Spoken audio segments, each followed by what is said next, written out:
امریکی صدر کی جانب سے ایرانی سپریم لیڈر کو قتل کرنے اور ایران کی جانب سے مذاکرات کے لیے کانٹیکٹ کرنے کا جواب دیتے ہوئے اقوام متحدہ میں ایرانی مشن نے کہا ہے کہ کوئی بھی ایرانی اہلکار وائٹ ہاؤس کے دروازوں کے قریب بھی بھٹکنا نہیں چاہتا۔ ٹرمپ کے جھوٹ سے بھی زیادہ گھناؤنی بات ایران کے رہبر اعلیٰ کو ہلاک کرنے کی دھمکی ہے۔ ان کا ملک دباؤ میں مذاکرات نہیں کرتا اور ہر دھمکی کا جواب دھمکی سے ہی دے گا۔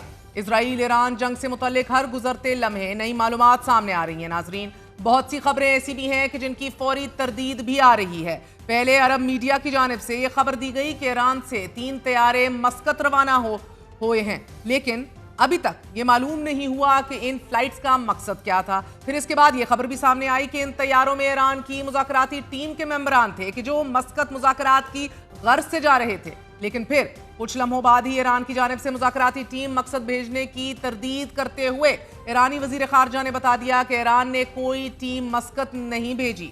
ان دی مین ٹائم آج ہی صدر ٹرمپ نے ایران سے مکمل ہتھیار اور سرنڈر کرنے کے مطالبے کے بعد پہلی بار میڈیا سے بات کی ہے۔